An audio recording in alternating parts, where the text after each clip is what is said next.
Hello everyone, कैसे हो आप सब। आई होप आप सभी ठीक होंगे।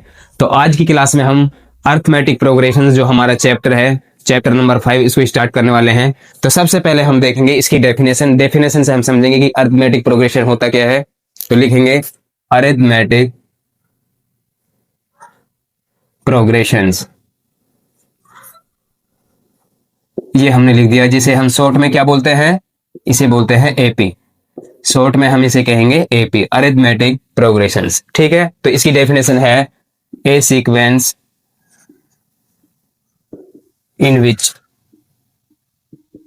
each term is obtained by adding a fixed number, adding a fixed number। ये इसकी डेफिनेशन है, किसकी, अरिथमेटिक प्रोग्रेशन की। ठीक है, ए सीक्वेंस, एक सीक्वेंस जिसमें ईच टर्म कैसे बनती है, उसमें एक फिक्स नंबर ऐड कर दिया जाए। जैसे मैंने कोई सीक्वेंस ले लिया 3, 5, 7, 9, 11, 13 और सो ऑन। इस तरीके से एक सीक्वेंस चलता जाएगा। अब देखो, इस सीक्वेंस में हमें नोटिस करना है, हमारी फर्स्ट टर्म थी 3 से हम पहुंच गए 5 पर, तो कितना ऐड कर दिया, इसमें 2 ऐड कर दिया, एक फिक्स नंबर ऐड कर दिया 2। इसी तरीके से 5 से हम पहुंच गए 7 पर, 7 में क्या ऐड कर दिया, फिर 2 नंबर ऐड कर दिया। ऐसे हम चलते जाएंगे, हम फिक्स नंबर ऐड करते गए और हमारी क्या निकल गई, नेक्स्ट टर्म निकलती गई। हमारी क्या निकलती गई, नेक्स्ट टर्म निकलती गई। इस तरीके से हमने क्या कर दिया। अब देखो, हमारा एक सीक्वेंस बन गया। हम फिक्स नंबर, ये हमारा फर्स्ट टर्म था, इसमें हमने 2 ऐड किया तो हमारा 5 आ गया, फिर 5 में 2 ऐड किया। इस तरीके से हमारा एक सीक्वेंस बन गया। तो यही क्या है हमारा, यही हमारा है एपी। यही क्या है हमारा एपी। अब जो ये फर्स्ट टर्म होती है, इसको बोलते हैं हम A1, इसको बोलेंगे A1। सेकेंड टर्म, इसको बोलेंगे A2। थर्ड टर्म, इसको बोलेंगे A3। Fourth term A4। ऐसे चलते जाएगा, 5, A5, इससे अगला ये हो जाएगा A6, और भी हम आगे तक चल सकते हैं। फर्स्ट टर्म को A1, सेकेंड को A2, थर्ड को A3, इस तरीके से चलता जाएगा। ठीक है, या जो फर्स्ट टर्म है इसको हम ए से भी डिनोट कर सकते हैं। क्या कर सकते हैं, ए से डिनोट। ठीक है, फर्स्ट टर्म को हम ए से डिनोट कर देंगे। सेकंड टर्म कैसे बनाओ, फर्स्ट टर्म में हमने क्या कर दिया, जो हमारा डिफरेंस था, कितना डिफरेंस है, फिक्स नंबर क्या है हमारा, फिक्स नंबर यानी पिछले में से अगला घटा देंगे तो क्या आ जाएगा, हमारा 2 आ रहा है। 5 में से 2 गया तो ये फिक्स नंबर है। तो कैसे बना ये 5, कैसे बना, ए यानी फर्स्ट नंबर में हमने जो कॉमन डिफरेंस है वो जोड़ दिया। इस तरीके से ये हो गया हमारा। A2 को हम लिख सकते हैं A प्लस डी, यानी सेकेंड टर्म को हम क्या लिख सकते हैं, A प्लस डी। इसी तरीके से यदि मैं थर्ड टर्म को लिखूं तो इस वाले टर्म में फिर कॉमन डिफरेंस जुड़ जाएगा, तो ये हो जाएगा A प्लस डी में क्या जुड़ जाएगा, कॉमन डिफरेंस जुड़ जाएगा, तो ये हो जाएगा A प्लस 2D। क्या हो जाएगा, A प्लस 2D। ठीक है, इसी तरीके से अब इस वाली टर्म में फिर वो फिक्स नंबर जुड़ जाएगा, यानी A प्लस 2D, इसमें क्या जुड़ जाएगा, वो फिक्स नंबर जुड़ जाएगा, यानी कॉमन डिफरेंस जुड़ जाएगा, तो ये हो जाएगा A प्लस 3D। ये हो जाएगा A प्लस 3D। ऐसे ही अगला, इससे ये हो जाएगा A प्लस 4D, यानी A5 को क्या लिख सकता हूं, A प्लस 4D। ऐसे ही A6 को क्या लिख सकता हूं मैं, A प्लस 5D। इस तरीके से लिख सकते हैं। ठीक है, तो हमसे यदि हमें कोई एपी दी गई है, 3, 5, 7, 9, कोई भी एपी हो, हमें कॉमन डिफरेंस निकालना हो, क्या निकालना हो, कॉमन डिफरेंस या फिक्स नंबर जो ऐड हो रहा है इसमें। ठीक है, तो लिखेंगे कॉमन डिफरेंस, कॉमन डिफरेंस यानी उसे हम लिखेंगे डी से। किससे लिखेंगे, डी से।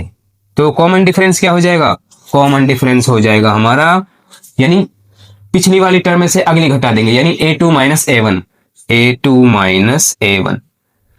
सबका कॉमन डिफरेंस बराबर आएगा। इसी तरीके से इस वाली टर्म में से इसको घटा देंगे, यानी A3 माइनस A2, या ऐसे ही इस वाली टर्म में से इसको घटा देंगे तो ये हो जाएगा A4 माइनस A3, या A5 माइनस क्या हो जाएगा, A4। इसी तरीके से या A6 माइनस A5। इस तरीके से हम क्या निकाल सकते हैं, कॉमन डिफरेंस निकाल सकते हैं। कॉमन डिफरेंस क्या होता है, वो सेम आता है। जो फिक्स नंबर होता है कॉमन डिफरेंस क्या होगा, सेम होगा, यानी अगली वाली टर्म में से पिछली वाली घटाएंगे, अगले वाले में से पिछली वाली घटा देंगे। ठीक है, इस तरीके से ये हो जाएगा हमारा कॉमन डिफरेंस। ये हो गया कॉमन डिफरेंस। तो अब हम बात करें यदि हमारी general form of arithmetic progressions, तो लिखेंगे general form of arithmetic progressions, general form of AP. तो क्या हो जाएगी जनरल फॉर्म ऑफ एपी, ये हो जाएगा, फर्स्ट टर्म क्या है, फर्स्ट टर्म हमारी है ए, फर्स्ट टर्म है हमारी ए। सेकंड टर्म क्या हो जाएगी, ए प्लस डी, ए प्लस डी, यानी ए में कॉमन डिफरेंस जुड़ गया, जो फिक्स नंबर है वो जुड़ गया। इसी तरीके से थर्ड टर्म ये हो जाएगा ए प्लस 2d, या अगली टर्म क्या हो जाएगी ऐसे ही, ए प्लस 3d, ए प्लस 4d। इस तरीके से चलता जाएगा, कितने भी हम टर्म निकाल सकते हैं। तो जनरल फॉर्म क्या होते हैं, जनरल फॉर्म ऑफ एपी हो जाएगी हमारी ये वाली। ठीक है, ये हमें ध्यान रखनी है, बार बार यूज करेंगे general form of AP. A first term A हो गया, सेकंड टर्म फर्स्ट टर्म क्या, इसको A1 भी लिख सकते हैं, सेकंड टर्म ये A प्लस डी, या इसको A2 भी लिख सकते हैं, थर्ड टर्म इसको A3 या A प्लस 2d, इसी तरीके से A4, तो ये हो जाएगा हमारा A5, चलता जाएगा आगे। ठीक है, अब हमसे पूछा जाए, हमको कोई भी सीक्वेंस दिया जाए, हमको क्या दिया जाए, कोई भी सीक्वेंस दिया जाए और हमसे पूछा जाए कि ये एपी है या नहीं, तो हम कैसे पता करेंगे, हम पता करेंगे कॉमन डिफरेंस से। यदि कॉमन डिफरेंस सारी टर्म का सेम है तो वो एपी होगी, और यदि कॉमन डिफरेंस सेम नहीं है तो एपी नहीं होगी। तो इसको साइड में नोट कर लेते हैं, यहां नोट कर लेंगे, ध्यान रखना, ये लिखेंगे यदि क्वेश्चन में गिवन सीक्वेंस के बारे में, गिवन सीक्वेंस एपी है या नहीं, एपी है या नहीं पूछा जाए तो यदि क्वेश्चन में हमको गिवन सीक्वेंस, जो सीक्वेंस दिया गया है उसके बारे में पूछा जाए एपी है या नहीं, तो क्या करेंगे, चेक करेंगे, क्या चेक करेंगे, कॉमन डिफरेंस। तो लिखेंगे check all common difference, check all common difference are, check all common difference are same और नॉट। हमें चेक करना है कि जो कॉमन डिफरेंस है वो सेम है या नहीं। यदि सेम है, यदि कॉमन डिफरेंस क्या है, सेम है, तो वो हमारा क्या हो जाएगा, एपी हो जाएगा। यदि कॉमन डिफरेंस सेम नहीं है तो वो हमारा एपी नहीं हो। अब हमसे पूछा जाए any nth term of AP, any nth term of AP के बारे में, any nth term of AP, ये हमसे पूछ लिया जाए तो ये क्या होगा, ये ध्यान रखना है। Any nth term of AP क्या होता है, an, इसे क्या लेते हैं हम, an इज इक्वल टू होता है a plus n minus 1 into D, ये होता है। यदि हमसे कोई सी भी nth टर्म पूछ ली जाए तो हमें ये फॉर्मूला यूज करना है। अब ये कैसे आया, देखो यहां ध्यान दो, हम जो हमारी फर्स्ट टर्म होती है उसे लिखते हैं हम a1, फर्स्ट टर्म को क्या लिखेंगे a1, या a भी लिख सकते हैं, या a भी लिख सकते हैं। तो ध्यान दो, देखो यदि n की वैल्यू फर्स्ट टर्म के, n की वैल्यू क्या होगी फर्स्ट टर्म के लिए 1, n की वैल्यू क्या हो जाएगी 1, तो ये हो जाएगा a प्लस n माइनस 1 यानी 1 माइनस 1 इंटू डी, ये हो जाएगा। तो क्या हो जाएगा a प्लस 1 माइनस 1, ये 0 हो जाएगा, इंटू डी, इससे इसका मल्टीप्लाई होगा तो ये आ जाएगा। ठीक है, इसी तरीके से a2 कैसे निकलता है, सेकेंड टर्म ये होता है a प्लस डी, क्या होता है a प्लस डी, कैसे लिखेंगे a प्लस n माइनस 1 यानी n की वैल्यू है 2, ये आ जाएगा। ठीक है, इसी तरीके से a3 को क्या लिख सकते हैं a प्लस 2d, या क्या और क्या लिख सकते हैं a प्लस n की वैल्यू है 3 माइनस 1 इंटू डी, n की वैल्यू आ जाएगी 3। इसी तरीके से हम लिखें a4 क्या हो जाएगा a प्लस 3d, कैसे आए a प्लस n की जगह क्या लिख देंगे 4 -1 हो जाएगा, ये आ जाएगा। ठीक है, इसी तरीके से यदि हम a5 निकाले तो ये हो जाएगा a प्लस 4d या a प्लस 5 माइनस 1d, इसका यूज कर सकते हैं। इसी तरीके से हम चलते जाएं, हम पहुंच जाएं, यदि हमसे पूछा जाए a10, क्या पूछा जाए a10 की वैल्यू, तो a10 क्या हो जाएगा a प्लस 9d, क्या हो जाएगा a प्लस 9d, या इस तरीके से लिखना चाहे तो कैसे आएगा a plus 10 minus 1 into D. ठीक है, या हम 100 की निकालना चाहें, हमसे पूछा जाए 100 टर्म, 100 टर्म, तो ये हो जाएगा a प्लस 99d, कैसे आया a plus 100 minus 1 into D, हमने n की वैल्यू क्या रख दी 100। या ऐसे पूछा जाए 1000 भी टर्म a 1000, तो ये हो जाएगा, क्या हो जाएगा, ये हो जाएगा a प्लस 999d, या इस तरीके से लिखना चाहें तो क्या हो जाएगा, ये हो जाएगा a प्लस 1000, n की वैल्यू 1000 हो जाएगा d, इस तरीके से आएगा। या हम nवें टर्म यानी nth टर्म, ये हो जाएगा an, तो an की वैल्यू क्या हो जाएगी a plus n minus 1 into D, ये हो जाएगा। तो यहां से निकल कर आया ये, तो nth टर्म क्या हो जाएगी हमारी, nth टर्म हो जाएगी a plus n minus 1 into D, यहां से निकल के आया, ये हमने कर दिया इस। तो ये फॉर्मूला हमें ध्यान रखना है ये nth टर्म निकालने के लिए। यदि हमें nth टर्म निकालनी है तो ये ध्यान रखना है an की वैल्यू होती है a plus n minus 1 into D के इक्वल। अब देखो हमें nth टर्म निकालने के लिए किस किस की जरूरत होगी, हमें जरूरत होगी a एंड d की, किसकी जरूरत होगी a एंड d की। ठीक है, तो nth टर्म निकालने के लिए हमें a और d की जरूरत होगी। इसके बाद अब देखो यदि हमें कोई सीक्वेंस दिया गया है, हमें क्या दिया गया हो, कोई सीक्वेंस, मैंने देखा ये मुझे AP दी गई है, AP दिया गया है जिसे मैंने लिया 5 11 17 23, ये हमें क्या दिया गया है, एक सीक्वेंस दिया गया है।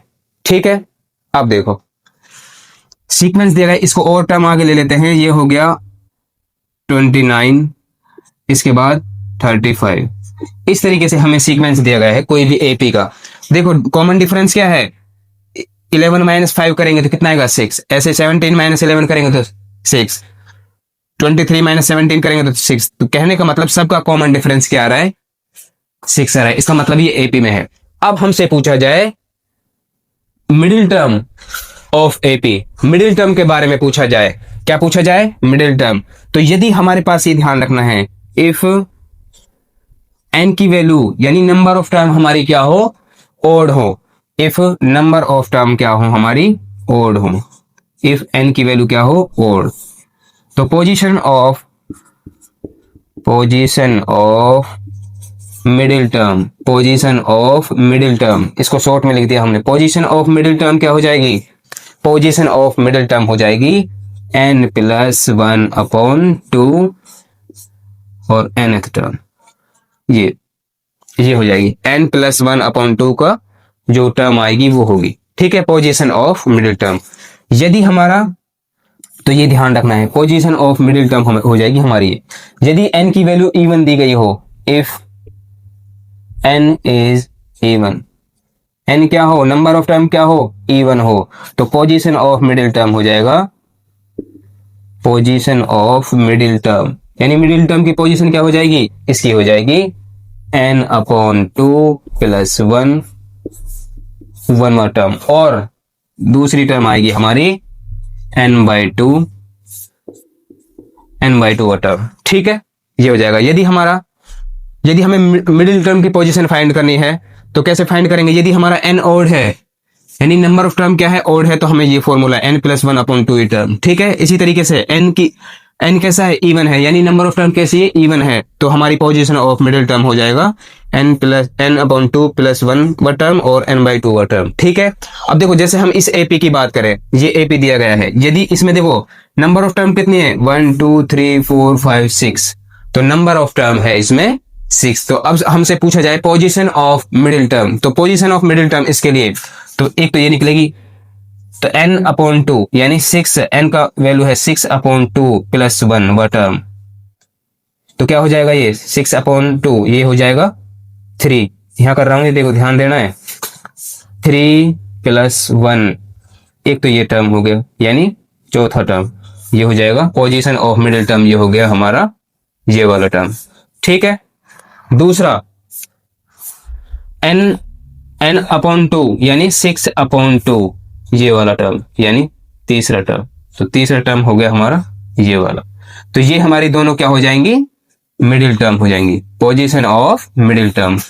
यदि यहां पर एक और टर्म हम कर देते, यदि यहां पर हमने कर दिया, जैसे ये आ गया 41, ये क्या आ गया 41। अब ये नंबर ऑफ टर्म कितने हो गए, अब नंबर ऑफ टर्म हो गए 7। तो अब हमारा मिडिल टर्म हो जाएगा इस फॉर्मूले से n प्लस 1 अपॉन 2, n की वैल्यू है 7 प्लस 1 अपॉन 2 व टर्म, यानी ये हो जाएगा 8 अपॉन 2 व टर्म, यानी चौथा टर्म। कौन सा टर्म हो जाएगा हमारा मिडिल टर्म, चौथा, 1 2 3 4। तो ये अब ये हमारा मिडिल टर्म है यदि n क्या हो हमारा ओड हो। ठीक है, तो ये चीजें ध्यान रखनी है, इनको हम अप्लाई करेंगे अपने question. Sum of first n terms of AP,